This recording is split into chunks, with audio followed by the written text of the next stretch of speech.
Quando completei 65 anos, organizei uma festa para a família. Ninguém apareceu. Naquele mesmo dia, minha nora publicou fotos de todos em um cruzeiro. Eu apenas sorri. Quando voltaram, entreguei a ela um teste de DNA que a deixou pálida como papel. Fico feliz que você esteja lendo isso. Acompanhe-me até o final da minha história e me diga de qual cidade você está lendo para saber até onde ela chegou. Passei 3 semanas planejando minha festa de aniversário de 65 anos. 3 semanas inteiras escolhendo o menu perfeito, decorando a sala de jantar com flores frescas e ligando para todos para confirmar que viriam. Comprei até um vestido novo, azul marinho, com botões de pérola, daqueles que o João sempre dizia que me deixavam muito elegante. Arrumei a mesa para 8 pessoas. Fiz cartões com os nomes usando minha melhor letra, João, a pequena Ana, que acabou de fazer 7 anos, a doce Maria, que tem 5, minha irmã Lúcia, seu marido Carlos e, claro, eu, na cabeceira da mesa, de onde podia ver os rostinhos de todos enquanto celebrávamos juntos. Mas às 6h30, ninguém havia chegado. Verifiquei o celular 3 vezes, pensando que talvez tivesse me enganado na hora, mas não. Lá estava no calendário. Jantar de aniversário, 6h. Enviei lembretes 2 dias antes. Às 7h, liguei direto para o João. Foi direto para a caixa postal. Depois, disquei o número da Ana. O mesmo. Lúcia também não atendeu. E isso me deixou preocupada, porque ela sempre atende no segundo toque. Fiquei ali parada na sala de jantar, olhando para os pratos intocados. As velas que eu havia acendido 1 hora antes já eram apenas tocos de cera. O assado começava a esfriar no forno. O bolo de chocolate que passei a manhã inteira assando permanecia intacto sobre a bancada. Perfeito, sem uma única fatia. Talvez houvesse trânsito. Talvez algo tenha acontecido. Coisas assim acontecem, disse a mim mesma, embora já sentisse um nó no peito e minhas mãos não paravam de tremer. Às 8h já estava claro. Eles não viriam. Sentei-me sem vontade na minha cadeira, olhei para os lugares vazios ao meu redor. Não era que tivessem esquecido, isso era outra coisa. O silêncio em minha casa parecia diferente. Não era paz, era vazio, como se até a casa estivesse prendendo a respiração. Foi então que cometi o erro de abrir o Facebook. Lá, no topo do meu feed, vi uma foto que me gelou o sangue. Ana sorridente, em um vestido branco de verão, radiante, com o braço em volta do João, que também sorria mais do que eu o via sorrir em meses. Atrás deles, o mar azul profundo se estendendo até onde a vista alcançava. A legenda dizia: vivendo nossa melhor vida na Costa do Sol. Muito gratos por esta escapada familiar tão incrível. Continuei rolando. Mais fotos. Ana e Maria fazendo castelos de areia em uma praia perfeita. Lúcia e Carlos brindando com coquetéis no que parecia ser o bar de luxo de um navio. Todos estavam lá. Todos, menos eu. O horário mostrava que as fotos haviam sido publicadas há apenas 1 hora, exatamente enquanto eu ainda estava sentada aqui esperando por eles. Eles estavam a milhares de quilômetros de distância, brindando com champanhe e rindo durante um jantar ao pôr do sol em um cruzeiro. Senti algo se quebrar dentro de mim. Não que tenha quebrado de repente. É mais como quando o gelo começa a rachar sobre um lago porque a temperatura caiu muito rápido. Eles planejaram isso. Todos. Ana organizou férias em família de propósito para me excluir, as marcou exatamente no dia do meu aniversário e de alguma forma convenceu a todos a irem, até mesmo Lúcia, minha própria irmã, a mesma que me ajudou a escolher as decorações para esta festa na semana passada. Fiquei olhando para aquela foto até meus olhos arderem. O sorriso da Ana parecia mais brilhante do que o normal, quase como se estivesse celebrando algo. Ela estava parada exatamente onde eu deveria ter estado, no centro da minha família, cercada pelas pessoas que supostamente mais me amam. Então meu celular vibrou. Uma mensagem do João. Desculpa, mãe, esqueci de te avisar que estaríamos fora esta semana. A Ana organizou uma viagem surpresa. Feliz aniversário de qualquer forma. Ele esqueceu de me avisar sobre um cruzeiro pela Costa do Sol e exatamente no dia do meu aniversário, como se isso fosse uma coincidência, como se fosse algo que você simplesmente esquece de contar para sua mãe. Deixei o telefone com cuidado na mesa, porque se eu continuasse segurando, o jogaria contra a parede. O assado já estava frio. Caminhei até a cozinha e desliguei o forno, movendo-me como se não fosse eu, como se estivesse vendo outra mulher de fora. Uma mulher triste em seu vestido azul marinho recolhendo do jantar que ninguém veio comer. Cobri o bolo com plástico e o coloquei na geladeira. Apaguei as velinhas, ou o que restava delas. Comecei a guardar a louça boa no armário e o barulho dos pratos batendo uns nos outros soava alto demais naquela casa tão silenciosa. Naquela noite, a Ana ganhou algo. Não tenho certeza do que ou de que jogo estávamos jogando, mas sei que ela ganhou. E também sei que, pela primeira vez em meus 65 anos, me senti realmente invisível, não apenas ignorada, mas apagada. Quando apaguei a luz da sala de jantar, me vi refletida na janela. Não sei como explicar, mas eu parecia menor, como se tivesse encolhido. A mulher que me devolvia o olhar havia passado décadas mantendo a família unida, acalmando brigas, lembrando-se de aniversários e datas comemorativas, sempre colocando todos em primeiro lugar, e foi assim que me pagaram. Decidiram passar meu aniversário como se eu não existisse. Subi as escadas para o meu quarto. Cada passo mais pesado que o anterior.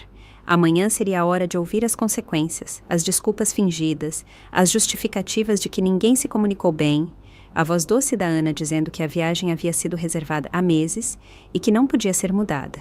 Mas naquela noite, eu só precisava sentar com essa dor, senti-la, porque algo dentro de mim sabia que não se tratava apenas de uma festa esquecida.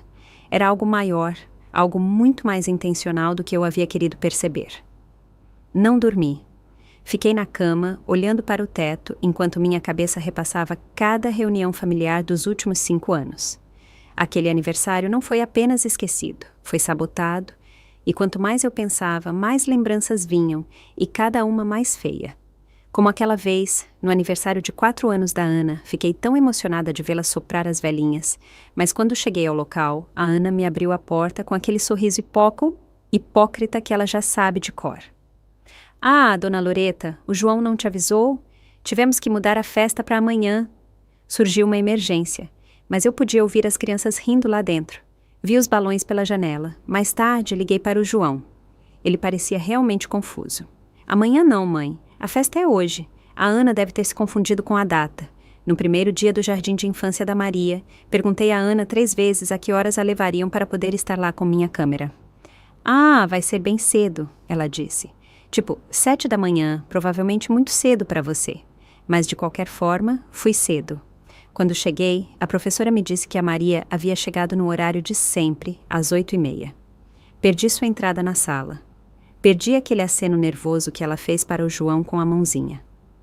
No Natal passado, a Ana me ligou 2 dias antes com aquela voz tensa e fingindo preocupação. Loreta, eu realmente sinto muito. Mas o João tem estado muito estressado com o trabalho. Ele perguntou se este ano poderíamos fazer algo pequeno, só com a família imediata. Passei o Natal sozinha, requentando sobras e assistindo a filmes antigos na TV. Depois, soube pela Lúcia que houve uma festa, e grande. Ela viu as fotos no Instagram. Uns 20 convidados, incluindo amigos da faculdade do João, e vários vizinhos, todos, menos eu. Cada lembrança que me vinha à mente era como uma peça de quebra-cabeça se encaixando em seu lugar, formando uma imagem que eu havia sido cega demais para ver. Não era falta de comunicação. Não eram confusões inocentes, era algo sistemático, planejado. Levantei-me enquanto o sol nascia e preparei café. Minhas mãos tremiam. Não apenas de cansaço, mas de algo mais.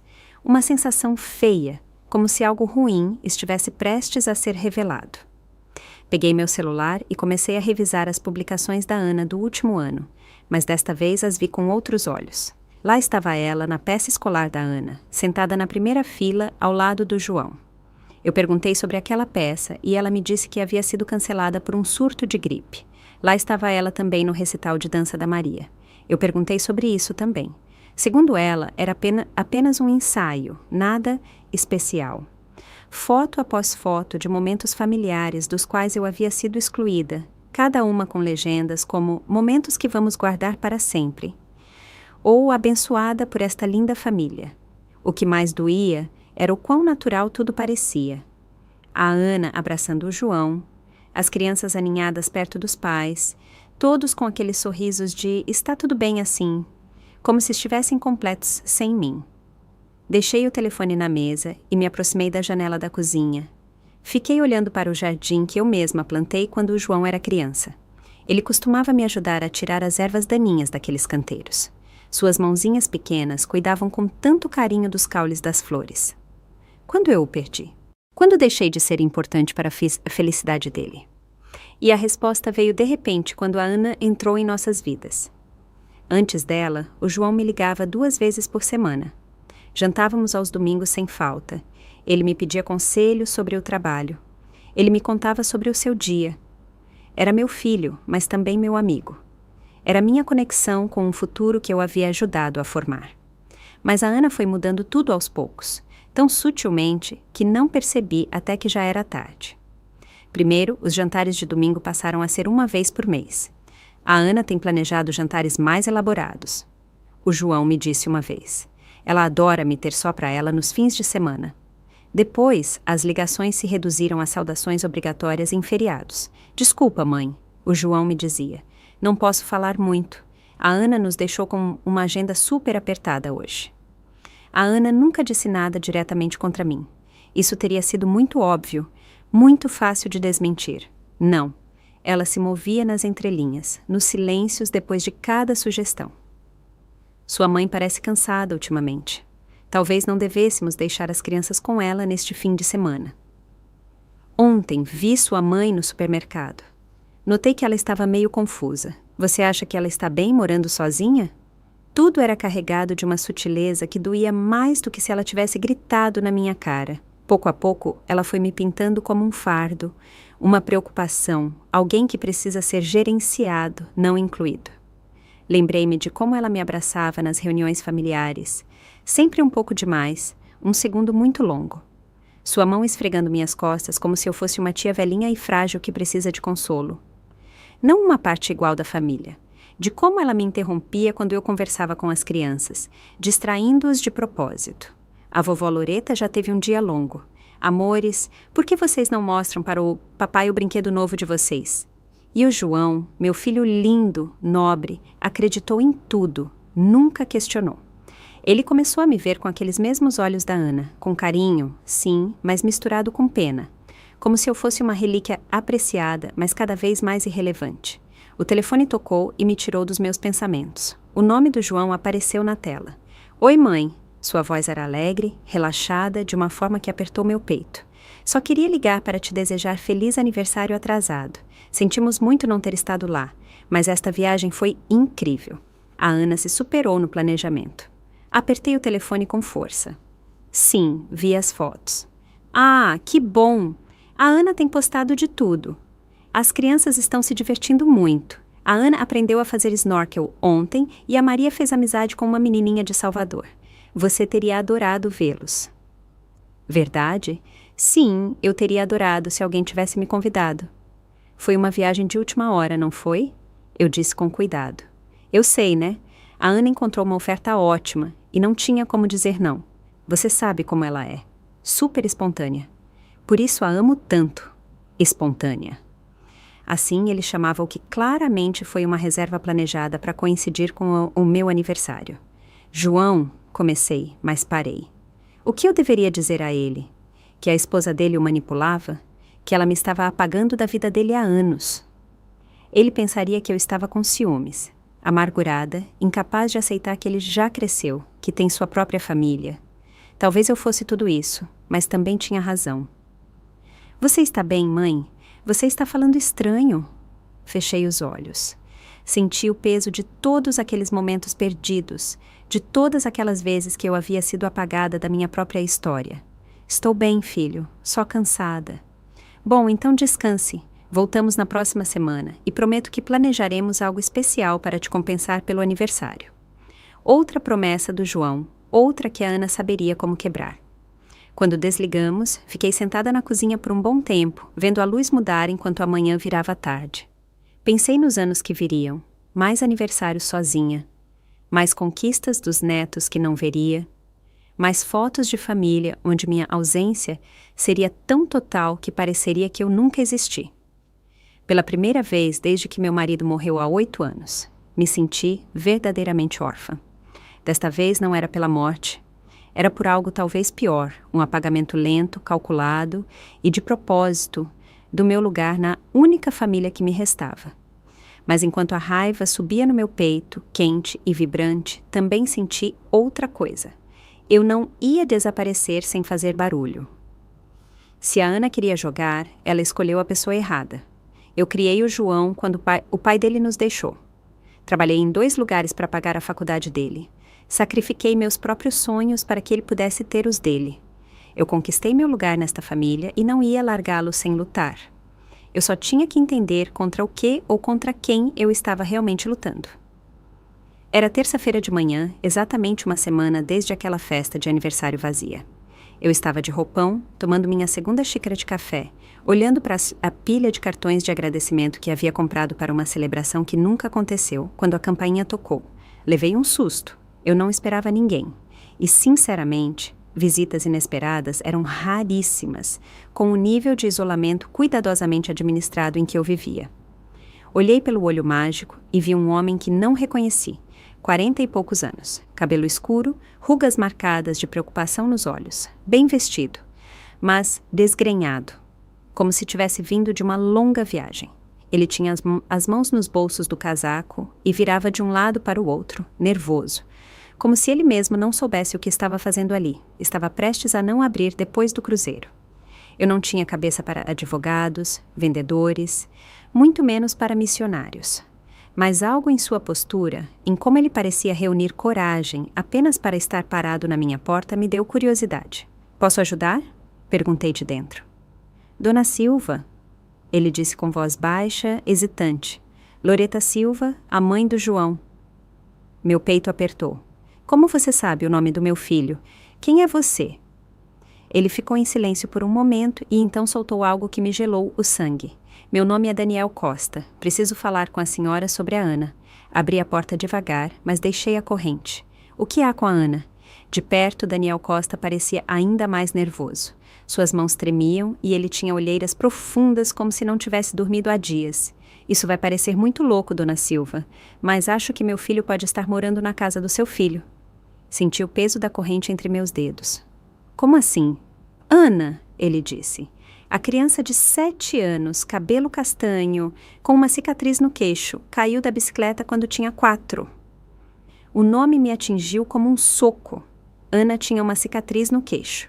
O João havia me contado sobre o acidente. O quão assustados eles estavam, como o levaram às pressas para a emergência. Mas como diabos esse estranho podia saber disso? "É melhor você entrar", eu disse quase em um sussurro. Daniel Costa entrou e sentou-se no meu sofá como se estivesse pronto para sair correndo a qualquer segundo. Ofereci café, mas ele balançou a cabeça. Ele tinha as mãos entrelaçadas no colo com tanta força que os nós dos dedos estavam brancos. "Eu nem sei por onde começar", ele disse. "Vai parecer pura loucura." "Tente. Tive uma semana tão estranha que nada mais me surpreende." Ele respirou fundo. "A Ana e eu estivemos juntos por 2 anos antes de ela conhecer seu filho. Antes do casamento, antes de tudo. Morávamos juntos. Falávamos em casar, em formar uma família.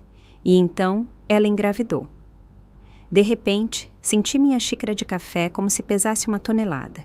Deixei-a com cuidado, com medo de que caísse. Eu estava tão feliz", continuou Daniel, com uma voz cheia de uma dor antiga, gasta. "Eu queria me casar com ela imediatamente, começar a planejar nossa vida juntos, mas a Ana sempre me enrolava. Dizia que precisava de tempo para pensar, que não estava pronta para algo tão grande. E então, um dia, cheguei em casa do trabalho e ela simplesmente não estava mais lá. Tinha ido embora, todas as suas coisas, suas roupas, até sua escova de dentes, como se nunca tivesse morado ali. Você a procurou? Claro, meses inteiros. Fui à polícia, fiz um boletim de desaparecimento, contratei um investigador particular, publiquei a foto dela em todas as redes sociais que pude. Nada. Foi como se a terra a tivesse engolido. Ele esfregou o rosto com as 2 mãos, como se tentasse acordar de um pesadelo. O investigador foi quem me fez parar. Ele me disse: Há pessoas que simplesmente não querem ser encontradas. Comecei a sentir um vazio no estômago. E o que isso tem a ver com a Ana? Há 3 meses, fui a uma conferência em Curitiba. Na hora do almoço, saí para caminhar pelo centro e vi a Ana, e com ela havia uma criança pequena. Dona Silva. Ele se parecia exatamente comigo quando eu tinha aquela idade. Os mesmos olhos, o mesmo queixo, até aquela maneira que eu tenho de inclinar a cabeça quando me concentro. A voz de Daniel tremeu. Eu o segui por umas 3 quadras e, enquanto olhava para aquela criança, soube que era meu. Eu soube. A sala girou um pouco ao meu redor. Você está dizendo que a Ana é sua filha? Estou dizendo que acho que sim. Quando a Ana foi embora, ela estava com uns 2 meses de gravidez. Se a gravidez chegou ao termo, essa criança teria exatamente a idade da Ana agora. Ele colocou a mão no casaco e pegou o celular. Olhe isso! Ele me mostrou uma foto dele quando criança, talvez tivesse 6 ou 7 anos, e a semelhança com a Ana me deixou gelada. Os mesmos olhos escuros, a mesma mandíbula teimosa, até aquele pequeno espaço entre os dentes da frente que a Ana sempre tentava esconder quando sorria. Minhas mãos tremiam. Poderia ser uma coincidência. Sussurrei. Mais para mim do que para ele. Isso mesmo pensei no começo, disse Daniel, sua voz mais firme. Mas comecei a investigar. Contratei outra investigadora, uma melhor desta vez. Ele fez uma pausa. Ana Moreira, ela nem se chama assim. O nome real dela é Margarida Farias. Senti o chão sumir sob meus pés. E o quê? O que ela fez antes? Desaparecer. Quando as coisas ficavam complicadas para ela, ela ia embora, deixava os homens quando começavam a fazer muitas perguntas. A investigadora encontrou outros 2 homens. Dona Silva, 2 que tiveram relacionamentos com ela e que terminaram exatamente igual. Um dia, pum, como se ela nunca tivesse existido. Daniel inclinou-se para a frente, seu olhar fixo no meu. Um deles acredita que ela também poderia estar grávida quando foi embora. Senti falta de ar. Por que você está me contando isso? Por que agora? Porque estou observando de longe há 3 meses, tentando decidir o que fazer, pensando se eu tinha o direito de me meter na vida de uma criança, baseando-me apenas em suspeitas e coincidências. Sua voz se quebrou. Mas então vi as fotos do cruzeiro, as férias felizes, todos rindo, se abraçando e percebi algo que me revirou o estômago. O quê? Você não estava em nenhuma delas. Revisei todas as redes sociais da Ana, Dona Silva, centenas de fotos, aniversários, reuniões, natais, viagens. A Ana e a Maria aparecem em todas. O João aparece em quase todas, mas você mal aparece. Como se estivessem te apagando pedacinho por pedacinho da história da sua própria família. A verdade me atingiu como um tapa. Pensei em todas aquelas vezes que me cancelaram de última hora. Aqueles mal-entendidos casuais, aqueles eventos onde de repente não havia mais espaço, ou a data já havia sido mudada, como se eu fosse uma convidada, não a avó. Comecei a pensar em como ela me tratou a mim e ao Daniel, como me afastou dos meus amigos, da minha família, como me fez sentir que o problema era eu, que eu era a necessitada, a intensa, a dependente. Como me convenceu de que as pessoas que se preocupavam comigo não entendiam realmente o nosso relacionamento. Ela está fazendo o mesmo com o João. Acho que sim, sussurrei. E acho que também está fazendo isso com você. Isso significa que se a Ana realmente é sua filha, ele não é a única vítima aqui. Você também é. Daniel meteu a mão no casaco e tirou um envelope pardo. Por isso estou aqui, Dona Silva. Finalmente tive coragem de bater na sua porta. O que é? Os resultados do teste de DNA. Como? Consegui uma amostra de cabelo da Ana na barbearia, onde a Ana o leva. Comparei com o meu DNA. Suas mãos tremeram ao me dar o envelope. Recebi os resultados ontem. Fiquei olhando para o envelope sem ousar tocá-lo. O que havia ali dentro podia destruir minha família ou salvá-la, e eu não tinha como saber qual das duas seria. Antes que você o abra, disse Daniel baixando a voz, preciso que saiba algo mais. Olhei para ele. Ele estava sério, mas não bravo. Parecia sincero. Não quero tirar a Ana do único pai que ela conheceu. Não quero traumatizá-la nem abalar seu mundo. Mas também não posso ficar de braços cruzados vendo como a Ana manipula e mente para as pessoas que a amam, incluindo você. O que você está me pedindo? Que me ajude a protegê-lo dela, de qualquer jogo em que ela tenha se metido com todos nós. Sua voz era firme, decidida, porque se ela mentiu sobre isso, Dona Silva, sobre o que mais ela terá mentido e a quem mais ela vai machucar. Baixei o olhar para o envelope. Pesava mais do que qualquer papel que eu já tivesse segurado nas mãos. Lá fora, ouvi uma porta de carro bater e risadas infantis passaram em frente à minha casa. Sons normais de uma tarde normal em um bairro onde as mães não roubavam crianças nem apagavam as avós das fotos de família. Mas minha vida não era normal há muito tempo. Eu simplesmente não queria aceitar. Dona Silva, disse Daniel agora com um tom suave, quase doce.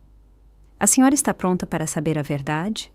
Pensei no rosto da Ana, em como ela corria para mim com os braços abertos antes que a Ana começasse a desencorajar esse tipo de carinho. Pensei na Maria, que mal me conhecia, porque me haviam tirado da vida dela quase por completo. Pensei no João, meu filho, cujo coração havia sido lentamente envenenado contra a própria mãe. Pensei na minha festa de aniversário vazia e em todas aquelas fotos de família onde eu não existia. Sim, eu disse e abri o envelope. Os resultados estavam escritos naquela linguagem fria, clínica e direta que os laboratórios usam. Probabilidade de paternidade, 99,7%. Os números flutuavam diante dos meus olhos. Eu os li uma e outra vez, esperando que de alguma forma mudassem, que tudo fosse um erro, uma piada de mau gosto. Mas não. A Ana não era filha do João, minha neta, a criança que eu vi dar seus primeiros passos, a quem ensinei a amarrar os sapatos, a quem li histórias todas as noites quando ela ainda se aninhava no meu colo, não era do meu sangue. E o João, meu filho, que lhe deu esse nome em homenagem ao seu próprio avô, não tinha ideia de que estava criando o filho de outro homem. Sinto muito, disse Daniel em voz baixa. Ele continuava sentado no meu sofá, me observando enquanto eu tentava processar tudo. Sei que isso deve ser devastador. Soltei os papéis. Minhas mãos continuavam tremendo. Desde quando você sabe? Com certeza. Desde ontem, ele respondeu. Mas eu já suspeitava há meses. Ele pegou o celular novamente e me mostrou mais fotos. Fotos tiradas claramente de longe. A Ana brincando em um parque, a Ana entrando em uma escola, a Ana de bicicleta, no que reconheci como a rua do meu bairro. Eu os tenho seguido algumas vezes. Sei como isso soa. Eu tinha que ter certeza. Você tem espionado minha família. Eu tenho observado meu filho, corrigiu Daniel com voz firme, mas sem agressividade, e tentando entender que tipo de mulher é capaz de roubar uma criança e construir toda uma vida sobre essa mentira. Então veio a raiva. Não em relação a Daniel, ele era tão vítima quanto nós, mas em relação a Ana, pela magnitude de seu engano. Pelo quão cruel ela havia sido. Ela não apenas mentiu sobre de onde a Ana vinha, ela construiu todo o seu casamento sobre essa mentira. Ela usou uma criança inocente como alicerce para uma vida que não tinha o direito de reivindicar. Ela prendeu o João. Eu disse com um nó de amargura na garganta. Ela engravidou do filho de outro homem e usou isso para amarrar meu filho. Parece que sim, respondeu Daniel com expressão sombria. A linha do tempo se encaixa perfeitamente. Ela me deixou quando estava com uns 2 meses de gravidez. Mal se notava. Se ela se movesse rápido, se encontrasse alguém logo, poderia tê-lo convencido de que o bebê nasceu antes do tempo ou simplesmente que era pequeno. Lembrei-me do nascimento da Ana, do quão emocionado o João estava quando me ligou para dizer que a Ana já estava em trabalho de parto. Nasceu 3 semanas antes da data. Lembrei que o João estava preocupado se haveria complicações, mas o médico disse que estava tudo bem, porque tudo sim estava bem. A Ana não foi prematura. Encaixava com o meu calendário, não com o do João. As peças começaram a se encaixar com uma clareza que me revirava o estômago. Aquele turbilhão de romance entre a Ana e meu filho, o noivado tão repentino, o casamento apenas alguns meses depois de se conhecerem. Na época, pensei que era romântico. O amor verdadeiro pode tudo. Agora eu via a realidade. Tudo foi planejado. Ela precisava encontrar um pai para a Ana antes que ela nascesse. Alguém estável, eu disse. Alguém que não questionasse o momento exato em que ela engravidou. Alguém confiante, acrescentou Daniel, que nunca pediria um teste de paternidade, porque nem sequer lhe passaria pela cabeça. O João, exatamente. Meu filho sempre foi brutalmente honesto, incapaz desse tipo de engano, e por isso mesmo, incapaz de suspeitar que alguém mais pudesse mentir para ele assim. Ele sempre deu às pessoas o benefício da dúvida, acreditava no que lhe diziam, e a Ana usou isso contra ele. Há algo mais? Disse Daniel, e algo em seu tom me deu um nó no estômago. O investigador que contratei descobriu mais coisas sobre a Ana, coisas que poderiam explicar por que ela tem te apagado do mapa. Que coisas? Daniel tirou uma pasta grossa e a colocou em minhas mãos. Dentro havia fotos, documentos, cópias do que pareciam ser registros oficiais. O nome verdadeiro dela é Margarida Farias. Ela tem 34 anos, não 31, como disse ao seu filho. Cresceu em lares temporários, saiu do sistema aos 18. Não tem família nem laços reais em lugar nenhum. Vi uma foto que parecia de um colégio. O rosto era definitivamente o dela, mas mais jovem e mais duro, o cabelo mais escuro.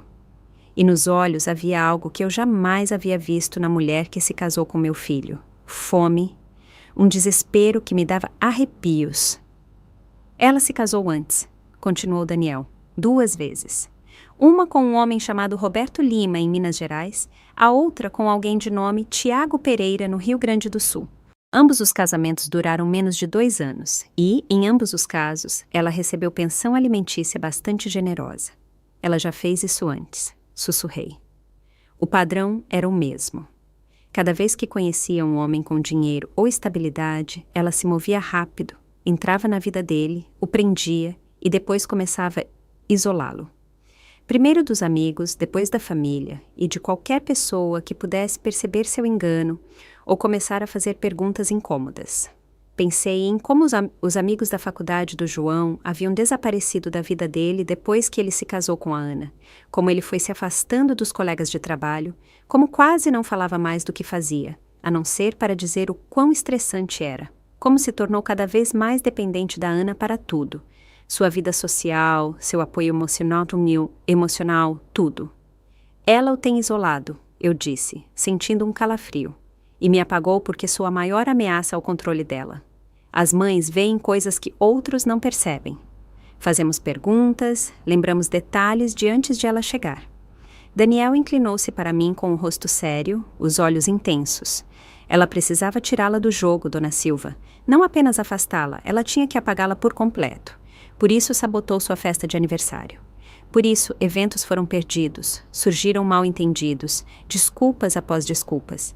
Ela tem treinado sua família para viver sem você. A crueldade disso me deixou sem palavras. Mas por quê? Se ela já tinha o João, se ele acreditava que a Ana era filha dele, por que se dar tanto trabalho para me tirar da equação? Porque você é testemunha da linha do tempo, disse Daniel com calma mais firme. Você sabe quando eles se conheceram, quando ela engravidou, quando a Ana nasceu. E se em algum momento você começasse a ligar os pontos, a fazer perguntas, talvez descobrisse a verdade. Ela precisava torná-la irrelevante antes que pudesse se tornar perigosa. Levantei-me de repente e caminhei até a janela.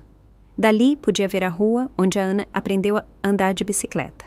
A mesma criança que eu incentivava, a quem curava os joelhos quando se ralava, com quem celebrava até as coisas mais simples. Ela continuava sendo a mesma criança, doce, alegre, inteligente, mas tudo sobre seu lugar em nossa família era uma mentira. E a Maria? Perguntei com o coração apertado, temendo a resposta. Até onde sei, a Maria sim é filha do João, respondeu Daniel. Nasceu 2 anos depois da Ana, quando a Ana e ele já estavam definitivamente juntos. Mas então ele hesitou. O quê? Eu disse tensa. O nascimento da Maria também pode ter sido planejado. Ele admitiu. Uma forma de garantir que o João nunca duvidasse que a Ana era dele. Se a Ana lhe desse um filho biológico, ele jamais suspeitaria do outro. Assim, o relacionamento deles ficaria completamente consolidado. Senti-me doente. Tudo o que eu acreditava sobre o casamento do meu filho, sua família, sua vida nos últimos 7 anos, havia sido orquestrado por uma mulher que nunca o viu como um parceiro, mas como um recurso. E para isso, ela não hesitou em usar crianças inocentes, como peões em seu jogo de manipulação. A Ana não sabe de nada, não é? Perguntei. Claro que não. Ela tem 7 anos. Para ela, o João, o pai dela, sempre foi. E a Maria também não. Ela só acredita que tem uma irmã mais velha que não se parece muito com ela. As crianças não questionam essas coisas, mas os adultos sim, ou pelo menos deveríamos. E então compreendi porque a Ana havia se esforçado tanto para me tornar invisível. Uma avó presente que convive com seus netos, que está atenta às suas vidas, poderia notar que a Ana não se parece em nada com o João. Poderia começar a fazer perguntas sobre semelhanças familiares, sobre traços genéticos que simplesmente não batiam. Daniel, eu disse lentamente, por que você decidiu me contar isso agora? Você poderia ter exigido um teste de paternidade, ido aos tribunais, brigado pela custódia. Por que me envolver? Ele ficou em silêncio por um longo momento. Olhava para as mãos, parecia exausto. Porque algo me caiu a ficha quando vi aquelas fotos do cruzeiro. Ele disse finalmente. A Ana não está apenas destruindo minha relação com meu filho, ela também está destruindo a sua. E se não a pararmos, ela vai continuar fazendo isso com mais pessoas. O que você quer dizer? Ela já começou a afastá-lo dos amigos, dos colegas de trabalho. Ela o está tornando cada vez mais dependente dela para tudo, e ela está ensinando às crianças que ele é o único pai que importa. A Ana quase nem fala de você quando a vejo no parque, continuou Daniel. É como se ela estivesse te apagando da memória dele. Essa frase me atingiu como um golpe no estômago. Pensei no quanto a Ana havia mudado nos últimos meses, como ela não corria mais para me abraçar quando eu a visitava. Como ela começava a olhar para a Ana em busca de sua aprovação antes de falar comigo. Eu acreditei que ela estava simplesmente crescendo, tornando-se mais independente. Mas talvez fosse algo muito diferente. Eventualmente, ela também vai descartar o João, disse Daniel com a voz baixa, mas cheia de certeza. Assim como ela me descartou, como descartou seus outros maridos, mas antes ela vai garantir que ele não tenha mais ninguém, nem amigos, nem família, nem rede de apoio, nada, apenas ela e as crianças. E quando ele não lhe servir mais, ela o deixará sozinho, isolado, vazio. Fechei os olhos e o vi. Vi meu filho enfrentando um futuro solitário, quebrado, sem entender como havia chegado a isso. Vi aquelas 2 crianças presas no meio de um jogo cruel, usadas como peças, sem saber sequer que estavam em um tabuleiro. O que você quer que eu faça? Perguntei. A voz tensa, trêmula, mas firme. Daniel se levantou, pegando seus papéis e as fotos. Quero que você me ajude a salvar nossa família, nós 2. Porque é isso que somos, Dona Silva. Família. Você é a avó da Ana em tudo o que realmente importa. Mesmo que não compartilhem sangue. E eu não vou deixar que a Ana destrua isso só porque ela tem medo que a verdade seja descoberta. Ele me estendeu um cartão com seus dados. Pense nisso, mas não demore muito. Eles vão voltar do cruzeiro em alguns dias e, quando o fizerem, a Ana estará atenta, procurando qualquer sinal de que você volte a ser um problema. Se vamos fazer algo, tem que ser logo. Depois que Daniel foi embora, fiquei sentada na sala com os resultados do DNA em uma mão e o cartão na outra. Lá fora, a tarde começava a cair e o silêncio na casa parecia mais profundo do que nunca. Mas pela primeira vez em muito tempo, esse silêncio não parecia vazio. Parecia a calma antes da tempestade. Porque Ana Moreira, ou Margarida Farias, ou seja lá qual fosse o nome real dela, havia cometido um erro grave. Ela pensou que poderia me apagar, que poderia me tornar irrelevante na história da minha própria família. Mas eu ainda não tinha ido embora, e agora que sabia a verdade, não iria a lugar nenhum. Liguei para o João 3 dias depois que eles voltaram do cruzeiro. Minha voz era firme, clara, ensaiada. Eu havia repetido aquela conversa na minha cabeça pelo menos 1 dúzia de vezes. Olá, querido. Eu estava pensando se poderíamos nos reunir para jantar neste fim de semana. Há algo importante que eu gostaria de conversar com você e com a Ana. Houve uma pausa do outro lado da linha.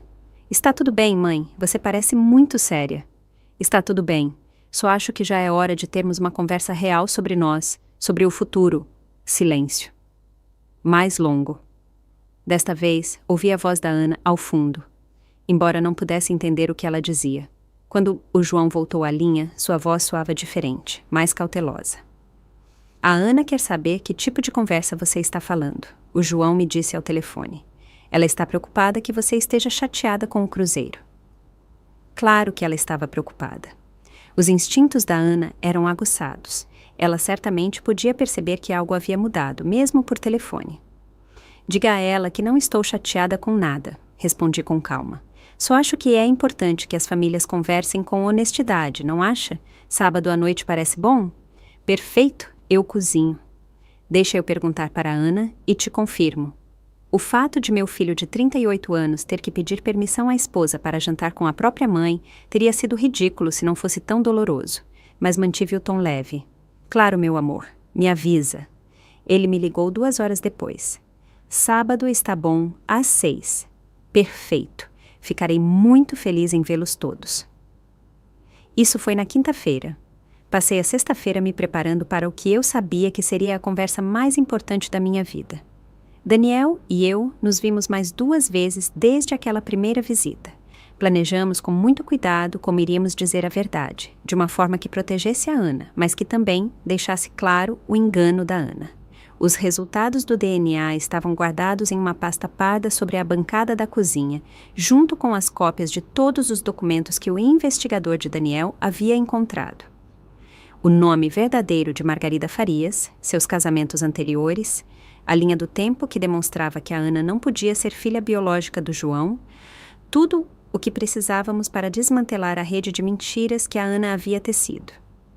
Cozinhei a comida favorita do João. Carne assada, purê de batata com alho e vagem salteada, exatamente como quando ele era criança. Se aquele fosse o último jantar em família que teríamos, eu queria que ficasse na memória pelas razões certas, pelo menos no começo. O sábado à noite chegou nublado e chuvoso, clima típico de outubro. Arrumei a mesa da sala de jantar com minha louça boa, a mesma que eu havia tirado para o meu aniversário 2 semanas antes. A ironia não me escapou. Eles chegaram exatamente às 6 em ponto.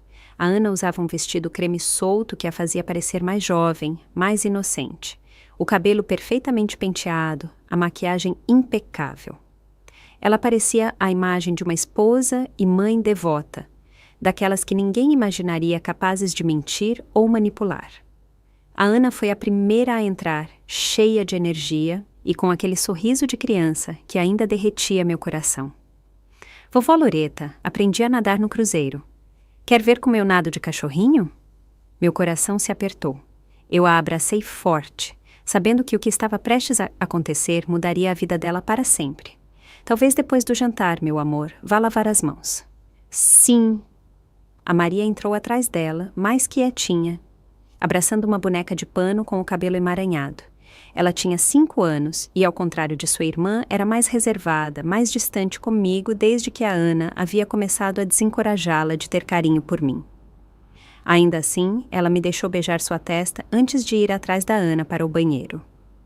O João me abraçou calorosamente e, por um momento, por um segundo, fingi que era um jantar qualquer. Cheira delicioso, mãe. Senti falta da sua comida. Você parece cansado, eu disse a ele. E sim, notei. Ele tinha novas rugas ao redor dos olhos e parecia mais magro. O trabalho tem sido brutal ultimamente. As fusões estão deixando todos loucos. Ele comentou, olhando para Ana, que estava revisando minha sala, como se inspecionasse cada canto em busca de sinais de alarme. Mas a Ana continua me dizendo que tenho que encontrar um melhor equilíbrio entre meu trabalho e minha vida pessoal.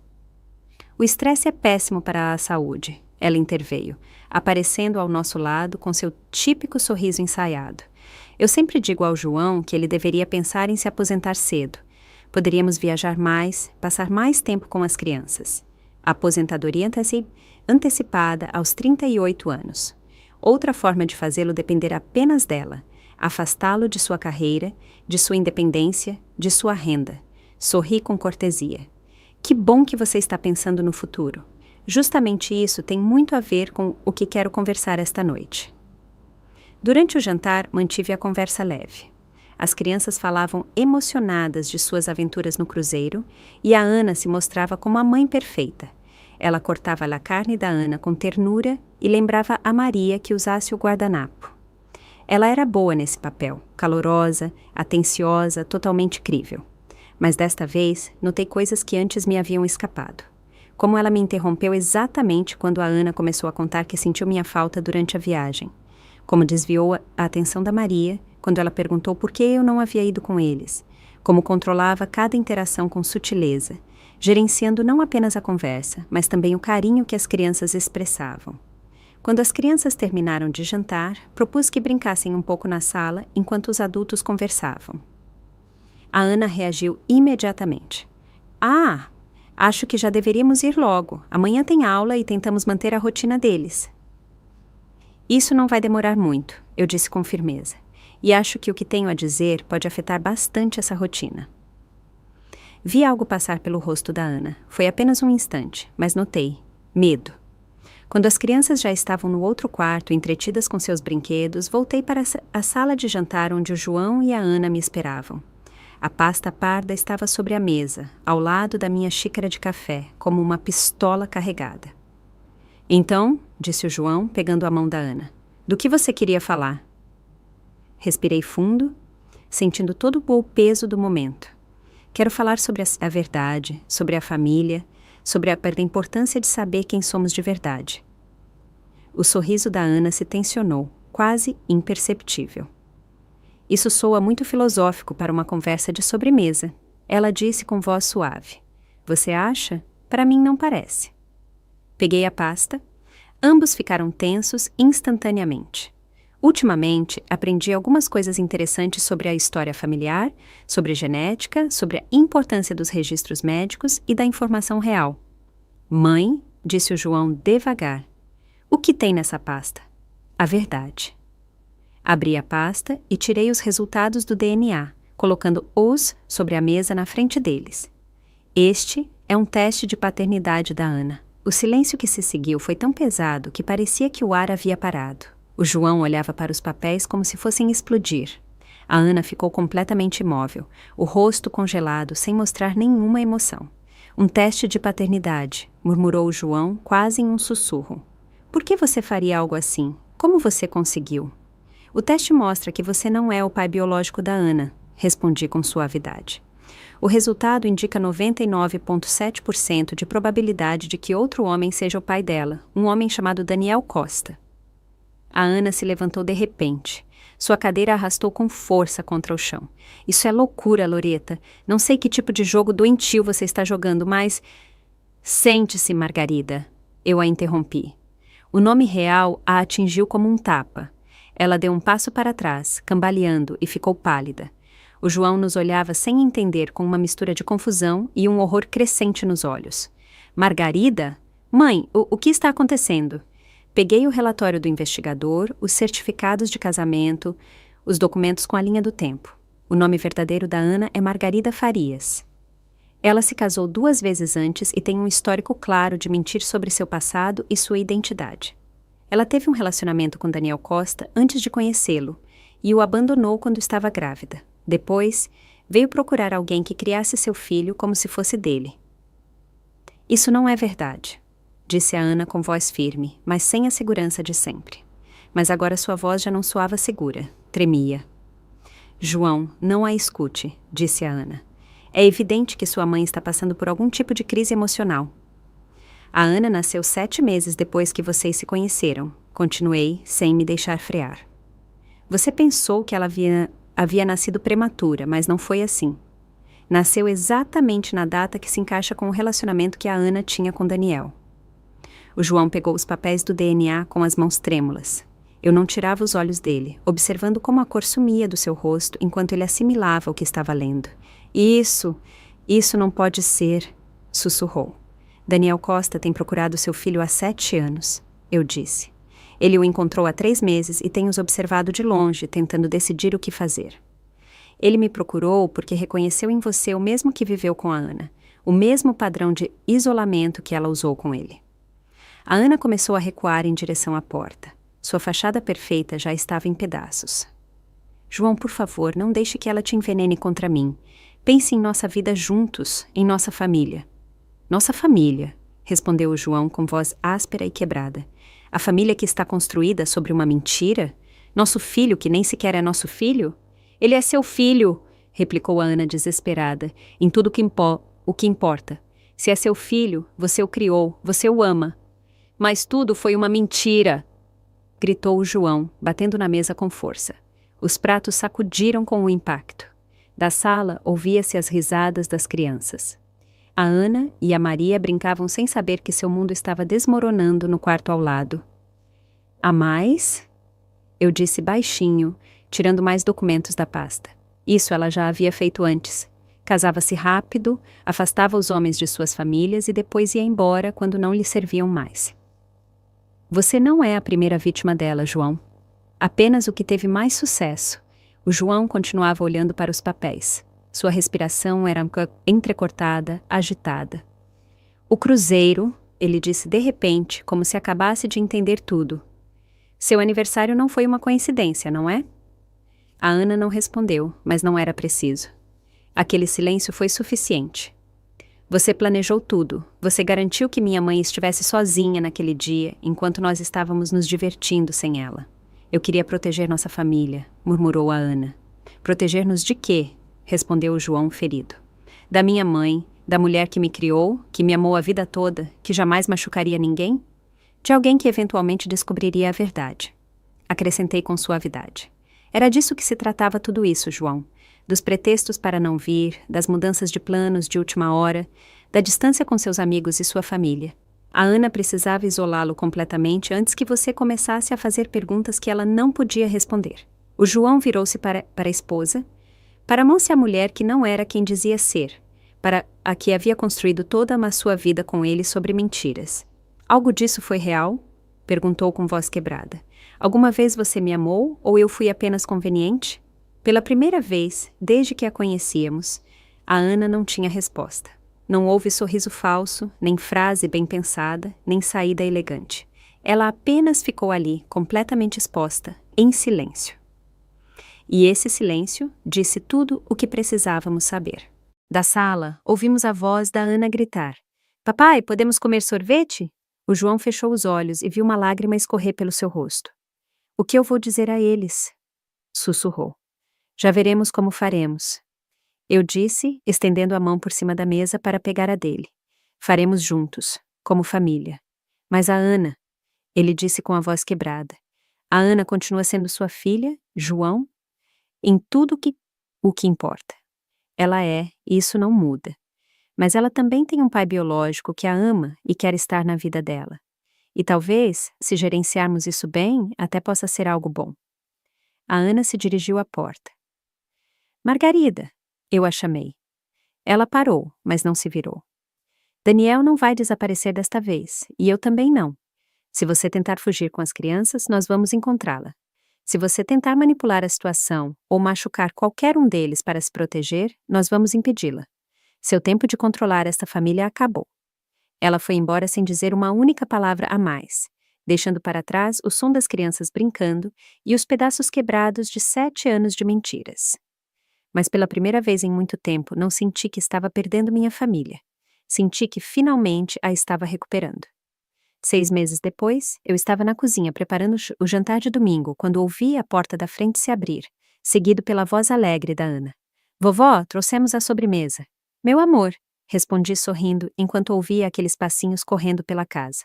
A Ana entrou a toda velocidade na cozinha, abraçando uma caixa de bolos que era quase maior que ela. Atrás, vinha a Maria, caminhando com mais cuidado, carregando um pequeno buquê de margaridas. "São para você," ela disse baixinho, estendendo-me as flores. "Papai disse que amarelo é sua cor favorita." Ajoelhei-me e a abracei com força, sem pensar 2 vezes. "Estão lindas, meu amor. Obrigada." O João apareceu na porta. Ele parecia mais saudável do que em anos. Havia recuperado o peso que perdeu nos meses finais com a Ana, e as linhas de tensão em seu rosto estavam mais suaves. Atrás dele vinha Daniel, ainda um pouco tímido nessas reuniões familiares, mas aos poucos encontrando seu lugar nessa nova e complicada dinâmica. "Cheira delicioso," disse o João, me dando um beijo na bochecha. "É a sua famosa torta de maçã?" A Ana pediu especificamente, respondi, bagunçando o cabelo da criança com carinho. E também purê de batatas e aquela receita de frango com ervas que você tanto gosta. A do orégano? Perguntou a Ana, emocionada. É a minha favorita também, igual a do papai. A naturalidade com que ela chamava tanto o João quanto o Daniel de papai ainda me arrancava um sorriso de surpresa. Mas as crianças se adaptaram a essa nova família estendida com aquela incrível capacidade que as crianças têm. A Ana chamava os dois de pai. O João era papai e o Daniel, Dadi. A Maria, por sua vez, aceitou-o com a mesma facilidade que havia visto em seus amigos, que tinham 2 casas, ou 2 mães, ou 2 pais. Daniel colocou uma garrafa de vinho na bancada, movendo-se com respeito no que antes era território exclusivo da Ana. Em que posso ajudar? Você pode pôr a mesa? Eu disse.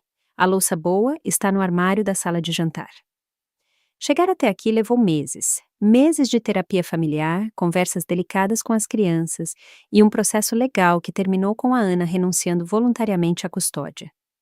Em troca de evitar acusações de fraude, ela desapareceu novamente, assim como havia desaparecido da vida de Daniel 7 anos antes. Mas desta vez, ela deixou as crianças para trás. A transição não foi nada fácil. A Ana estava confusa e com o coração partido pela ausência repentina de sua mãe. A Maria, embora tão pequena, ficou mais ansiosa e dependente, com medo de que mais pessoas que ela amava fossem embora de sua vida. Houve lágrimas, birras e muitas noites sem dormir para todos, mas também houve cura. O João voltou a morar na casa que antes compartilhava com a Ana, mas já não se sentia igual. Aquela atmosfera tensa de andar com cuidado e guardar segredos havia desaparecido. Daniel alugou um apartamento a apenas 10 minutos de distância, perto o suficiente para estar presente no dia a dia, mas com a distância necessária para que todos tivessem seu espaço para se adaptar. Vovó, a Ana me disse, puxando meu avental, posso te contar um segredo? Abaixei-me para ficar na altura dela. Claro que sim, meu amor. Ela se aproximou do meu ouvido, com as mãos em forma de concha, e sussurrou.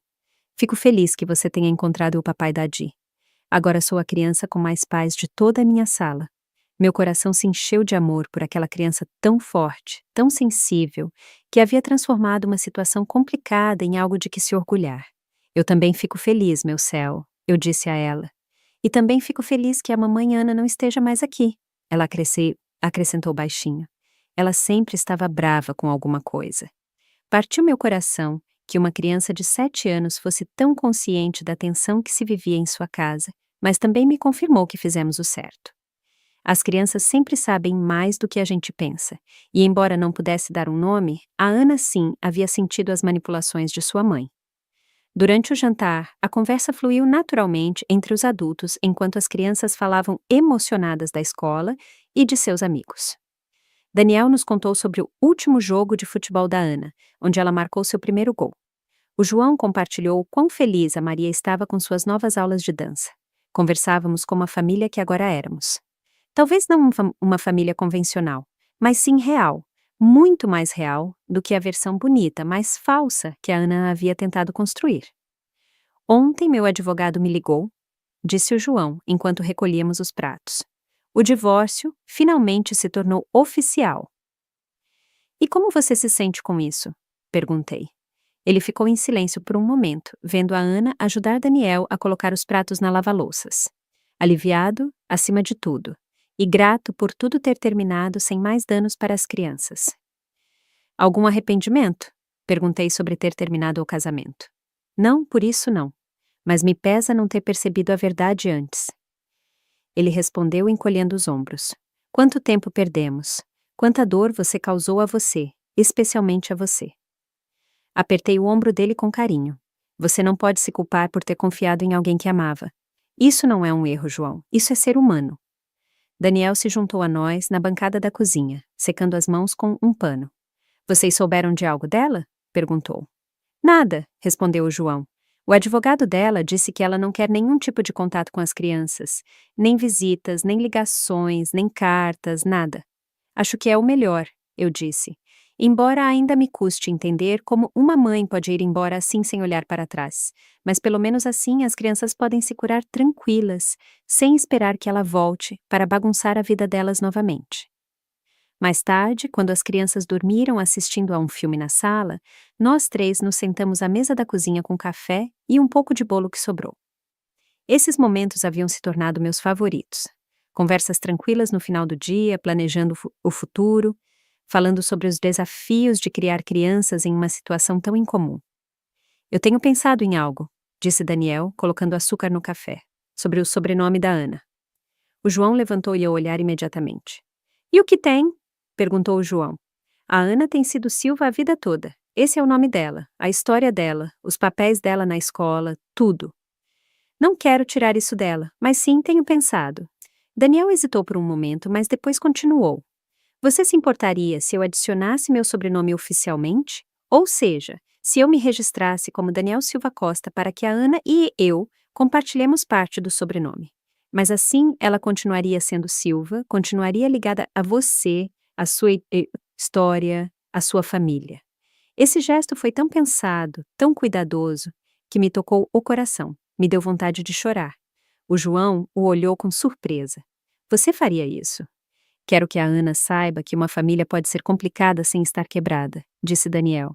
Quero que ela entenda que amar alguém não significa ter que escolher um lado, nem fingir que outras pessoas não importam. O João inclinou-se sobre a mesa e apertou a mão de Daniel. Acho que é perfeito. Quando começou a escurecer e Daniel se preparava para levar as crianças para o apartamento dele para a semana com eles, eu o puxei de lado por um momento. Obrigada, eu disse baixinho. Obrigada.